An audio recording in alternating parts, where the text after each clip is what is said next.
नवरात्रि में मिलने वाले वो 9 संकेत जो जिस किसी व्यक्ति को मिल जाए उस व्यक्ति को पूर्ण वर्ष मिलता है माँ जगदम्बा का आशीर्वाद। शास्त्र कहता है कि ये 9 संकेत जो स्वप्न शास्त्र में बताए गए हैं, विशेष रूप से अगर नवरात्रि में कोई एक संकेत भी आपको मिलता है तो व्यक्ति बनता है धनवान। नमस्कार प्रिय दर्शकों, हम सभी लोग जानते हैं वर्तमान समय में चैत्र नवरात्रि का महापर्व चल रहा है और इसी बात को ध्यान में रखते हुए शास्त्र मत अनुसार आपके सामने साझा कर रहा हूं उन 9 संकेतों के बारे में जो आपको यदि मिल जाए तो पूर्ण वर्ष मिलता है माँ जगदम्बा का आशीर्वाद। इन 9 संकेतों में से 5 संकेत ऐसे हैं जो आपको रात्रि में स्वप्न में दिखाई देते हैं और 4 संकेत दिन में मिलने वाले शास्त्रों में बताए गए हैं। पहला संकेत, जब रात्रि में आप शयन करते हैं, हम सभी लोगों को बहुत से सपने आते हैं, किंतु नवरात्रि विशेष दिवसों के अंदर यदि आपको माँ जगदम्बा के कोई भी स्वरूप का दर्शन हो जाए, चाहे महाकाली का, महालक्ष्मी का, महासरस्वती का, तीनों में से कोई भी स्वरूप यदि आपको नवरात्रि में दर्शन मिलता है तो समझ लीजिए माँ जगदम्बा आपको एक बहुत श्रेष्ठ संकेत दे रही है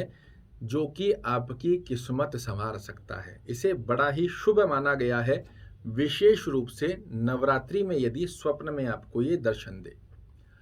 दूसरे संकेत के बारे में बताया गया है कि नवरात्रि दिवसों के अंदर अर्थात नवरात्रि के 9 दिनों के अंदर जब आप शयन कर रहे हो,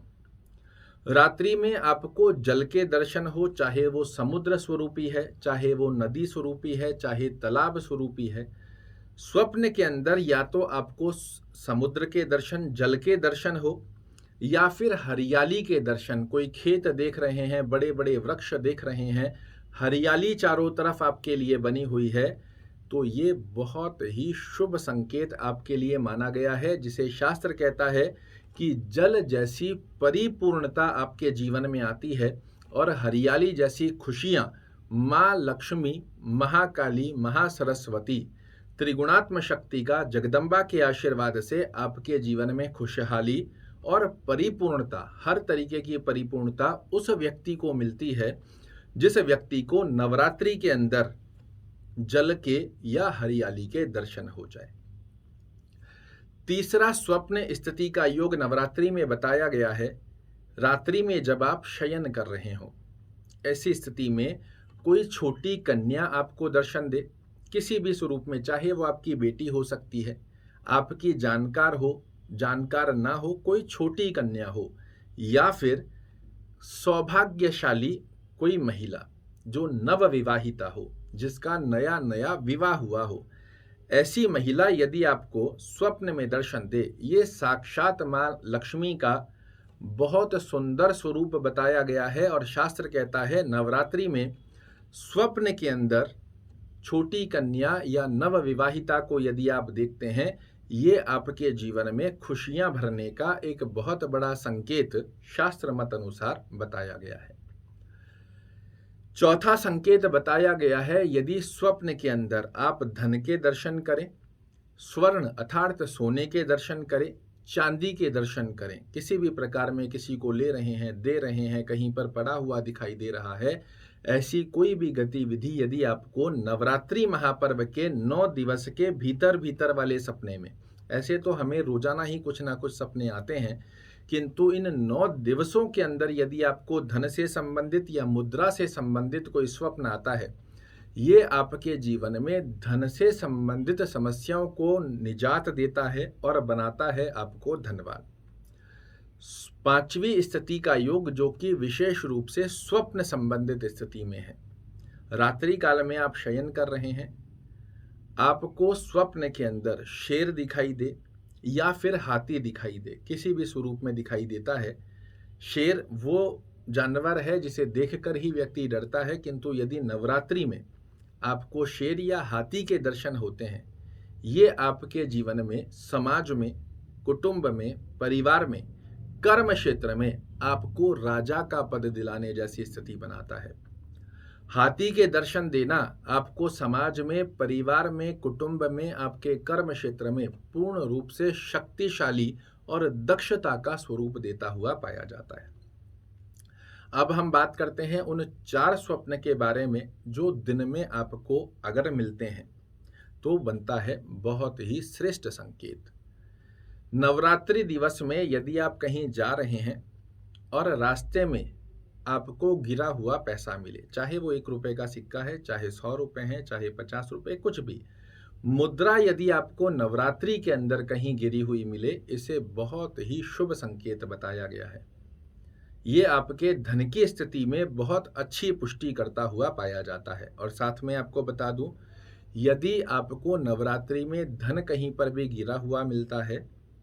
तो इसे पहली अवस्था में कभी भी आपको खर्च नहीं करना चाहिए, इसे अपनी तिजोरी में रखना चाहिए। दूसरी स्थिति के अंदर इसकी चर्चा आपको किसी से भी नहीं करनी चाहिए, इस बात का ध्यान रखिएगा।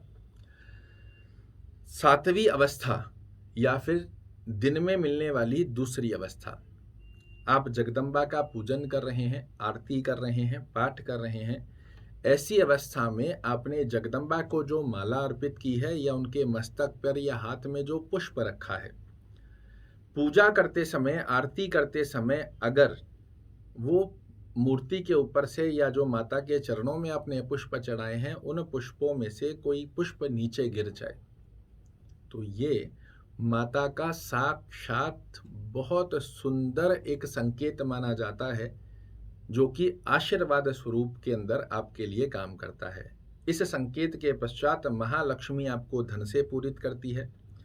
महाकाली आपको रक्षा प्रदान करती है और महासरस्वती आपके और आपके परिवार को ज्ञान से परिपूर्ण करती हुई पाई जाती है। दिन में दिखने वाला तीसरा संकेत, नवरात्रि के 9 दिवसों के मध्य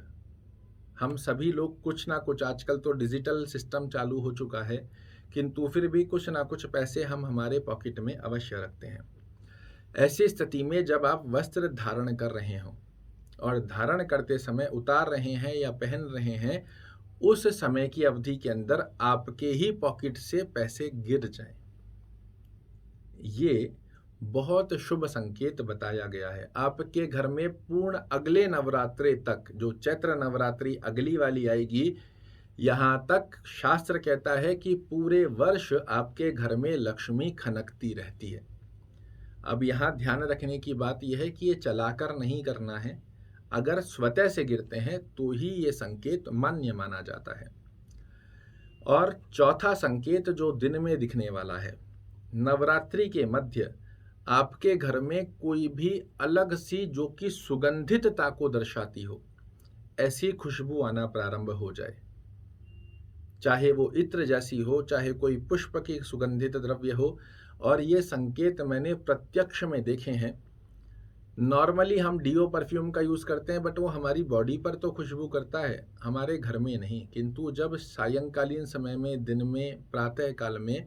एक अलग सी सुगंधितता का योग यदि जिस घर में बना है, उस घर में पूर्ण वर्ष के लिए माँ लक्ष्मी साक्षात अपना स्वरूप दर्शा कर दे देती है। तो ये हैं नवरात्रि में दिखने वाले वो 9 संकेत जो जिस किसी को मिल जाए उस व्यक्ति को